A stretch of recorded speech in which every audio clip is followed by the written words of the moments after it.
दोस्तों चलिए आज हम देखते हैं आज का स्टॉक मार्केट में कैसा परफॉर्मेंस रहा और वो क्यों रहा।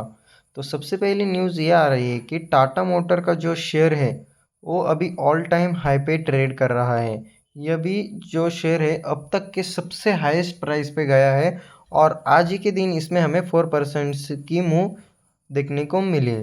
तो इसका रीज़न यहाँ पे आप पीछे देख सकते हो कि hit record on JLR's best ever performance.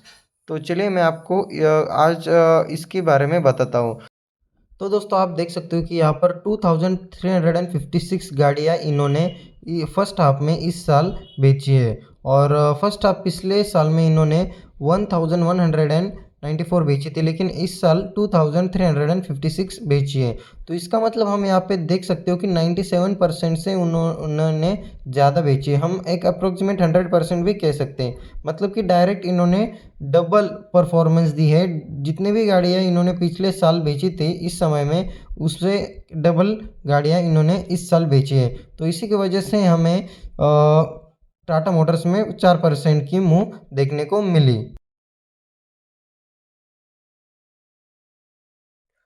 तो हमें जैसा पता है कि टाटा मोटर एक बहुत अच्छी कंपनी है और हमें आने वाले कुछ दिनों में इसमें अपसाइड मूव देख सकते हैं, क्योंकि हम जानते हैं कि अभी ऑल टाइम हाई पे है और ऑल टाइम हाई के होने की वजह से इसे रेजिस्टेंस नहीं है और कोई पिछले कुछ 6-7 महीनों में इसने 50% तक के रिटर्न्स दिए हैं। तो एक काफ़ी अच्छे रिटर्न्स दिए गए हैं टाटा मोटर्स के स्टॉक के द्वारा और ऑल टाइम हाई पे अभी ट्रेड करने की वजह से, कोई रेजिस्टेंस नहीं होने की वजह से ये आगे ऊपर भी बहुत ऊपर जा सकता है।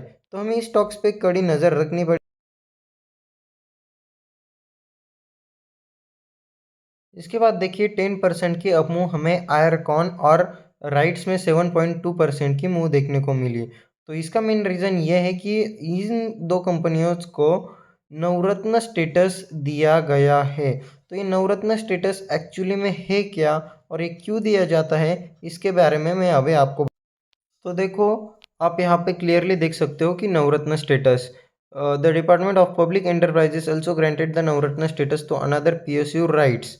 तो देखो क्या है कि ये जो कंपनियां हैं, ये दोनों कंपनियां गवर्नमेंट होल्ड करती है और जब 5,000 से भी ज़्यादा का प्रॉफिट, 5,000 करोड़ से भी ज़्यादा का प्रॉफिट अगर कंपनी को हो तो गवर्नमेंट इन्हें नवरत्न स्टेटस देती है।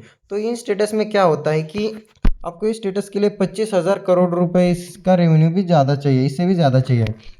तो अगर आपके ये क्राइटेरिया फुलफिल होते हैं तो आपको ये नवरत्न स्टेटस दिया जाता है। तो इससे क्या फ़ायदा है कि आप 1,000 करोड़ रुपए तक की, मतलब ये जो जिन कंपनियों को नवरत्न स्टेटस मिला है तो वो कंपनियां 1,000 करोड़ रुपए तक की इन्वेस्टमेंट विदाउट गवर्नमेंट की परमिशन लिए बगैर कर सकते हैं। तो देखो प्राइवेट कंपनीज में क्या होता है कि अगर आपको, मतलब कंपनी को अगर इन्वेस्टमेंट करनी है तो कंपनी का जो कोई भी ओनर है तो वो डिसाइड करता है, लेकिन गवर्नमेंट कंपनी होने के कारण उन्हें गवर्नमेंट की परमिशन लेनी पड़ती है। तो अगर 5,000 करोड़ से भी ज़्यादा का आपका प्रॉफिट हो और 25,000 करोड़ से भी आपका ज़्यादा का रेवेन्यू हो तो आपको ये नवरत्न स्टेटस दिया जाता है। तो इससे क्या होता है, आप 1,000 करोड़ रुपए तक की इन्वेस्टमेंट, मतलब ये जो कंपनीज जो है जिन्हें नवरत्न स्टेटस दिया गया है, तो ये कंपनियां 1,000 करोड़ रुपए तक की इन्वेस्टमेंट विदाउट गवर्नमेंट की परमिशन के बगैर ये कर सकती है। तो इन्हें गवर्नमेंट की परमिशन लेने की कोई ज़रूरत नहीं है 1,000 करोड़ रुपए तक की इन्वेस्टमेंट इन्हें अगर बिजनेस में करनी हो तो। तो ये है नवरत्न का स्टेटस की वैल्यू। तो आप 1,000 करोड़ रुपए तक की ये बिजनेसेस इन्वेस्टमेंट कहीं भी कर सकते हैं और इतना प्रॉफिट है, इतना रेवेन्यू है, तो उन्हें ही ये दिया जाता है। तो इसका मतलब ये है कि ये जो कंपनियां हैं ये फुल्ली बेस्ट कंपनियां हैं, तभी तो इन्हें ये स्टेटस दिया गया है नवरत्न। तो अगर इतने अच्छी कंपनियां हैं तो इसे में अगर इन्वेस्ट भी करते हैं तो इनमें कोई खतरा नहीं।